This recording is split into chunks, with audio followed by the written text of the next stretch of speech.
Já aconteceu de você ler um texto jurídico, sendo uma petição ou um artigo, e pensar assim: nossa, que texto confuso, não estou entendendo nada, que texto cansativo? Isso ocorre devido ao quê? Devido a vícios comuns nas petições jurídicas.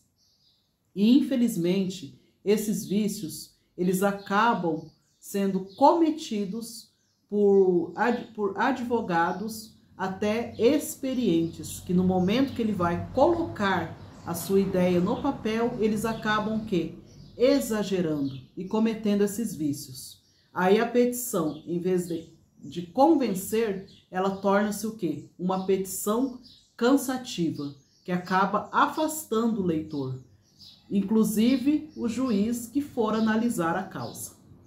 No vídeo de hoje, eu vou apontar os vícios mais comuns e a forma de evitá-los. O primeiro vício, utilização de linguagem rebuscada, que é o famoso juridiquês.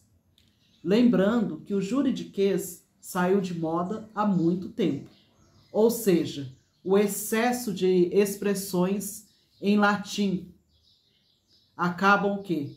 Deixando o texto com palavras difíceis e pouco técnico. Você tenta parecer técnico, mas você acaba não sendo. E isso acontece o quê? O afastamento do leitor, principalmente do magistrado, que o texto fica o quê? Um texto cansativo. O ideal é utilizar uma linguagem clara. Por isso que é interessante você estudar a diferença entre o português comum e o português jurídico. Conforme explicado no primeiro vídeo, o português jurídico, a linguagem ela é clara, direta e respeitosa, sem deixar de lado o quê? A técnica. Uma dica: troque as expressões em latins pelas expressões técnicas e mais simples. Por exemplo, se você estiver redigindo lá a sua petição, em vez de você colocar uma expressão em latim, você coloca conforme já mencionado. O vício número 2 é a redundância e frases longas demais. Muitas vezes você quer explicar o que aconteceu, aí você acaba o quê? Criando parágrafos e frases quilométricas na sua petição. Por exemplo, você quer colocar assim: o autor ajuizou a ação para reparar os seus direitos, buscar reparação dos seus direitos. Você acaba colocando: o autor ajuizou a presente ação para ingressar com presente pedido. Ou seja, houve o quê? Uma redundância. Uma dica: revise cada parágrafo da sua petição e pergunte: essa informação ela já apareceu antes? Caso positivo, você corte. Terceiro vício, falta de estrutura lógica. Uma petição deve ser o quê? Além de ter um bom texto, ela deve ter uma boa estrutura, uma boa organização. Muitas vezes acontece da pessoa iniciar falando do pedido, depois volta para os fatos, mistura com direito, depois coloca a fundamentação, e isso acaba o quê? Confundindo o leitor. A estrutura ideal para uma petição é simples. Primeiro vem os fatos, depois os fundamentos jurídicos e depois o pedido. Cada parte de uma petição é uma engrenagem. Se uma sai do lugar, o seu texto acaba o quê? Perdendo a força. Próximo vício, uso excessivos de adjetivos e argumentos emocionais. Isso ocorre principalmente nas ações indenizatórias, no qual o profissional ele quer convencer o leitor do drama sofrido pelo seu cliente. Aí ele acaba o quê? Utilizando um excesso de adjetivos e um excesso de argumento. E isso acaba o quê? Tirando a credibilidade do profissional e tornando o texto o quê? Totalmente cansativo. O juiz, ele quer o quê? Ele quer técnica na sua petição.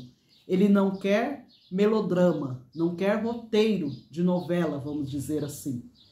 Por exemplo, a pessoa ela vai narrar que o seu cliente, ele não era uma pessoa instruída e acabou sendo vítima do golpe aplicado pelo réu.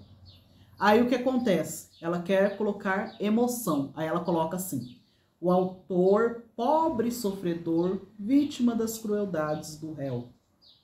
Né? Isso acaba o quê? Pobre sofredor, vítima das crueldades do réu.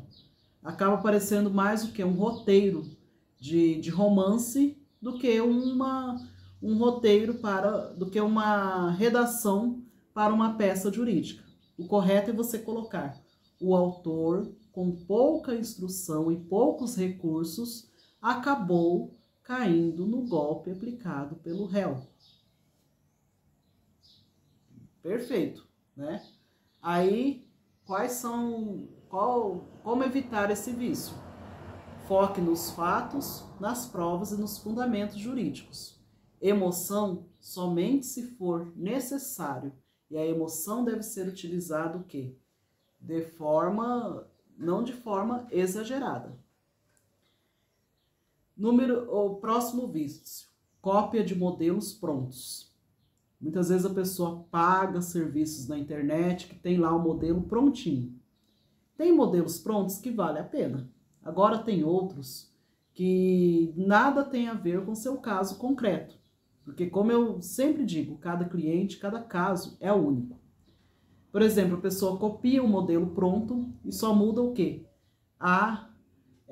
Só muda a qualificação das partes. E ela esquece o quê? De adaptar esse modelo pronto ao caso concreto. Ou seja, o modelo pronto ele é interessante? É, mas desde que você saiba utilizar esses modelos. Você pode pegar o modelo pronto e adaptar ao caso do seu cliente. Porque cada processo tem uma história. E o juiz, ele percebe quando o texto é genérico. Uma dica: utilize modelos prontos, mas utiliza como referência. Mas sempre personalize dentro do caso do seu cliente. E, inclusive, na questão dos fatos e fundamentos, preste atenção nas jurisprudências que foram utilizadas nesse modelo. Será que essa jurisprudência também ela é aplicável no caso do meu cliente? Lembrando que é importante, no momento em que você citar jurisprudências, evite assim citar 10 jurisprudências. Não. Utilize o quê? Dê preferência à jurisprudência do seu tribunal local. Se o processo, por exemplo, está em Mato Grosso do Sul, utilize entendimentos do TJMS e da instância superior, do STF e STJ. A não ser que o seu estado ainda não tenha aquele entendimento, mas você quer utilizar, por exemplo, mas esse entendimento teve lá no Tribunal de Justiça de Santa Catarina. Aí você pode utilizar. Por fim, a conclusão. A conclusão, ela é o vício mais comum nas redações jurídicas. Por quê? Se você vai concluir o texto e utiliza termos genéricos, o seu texto que acaba se perdendo. Então, é importante o quê? Você, ao redigir a sua redação jurídica, fechar essa redação com uma boa conclusão. Enfim,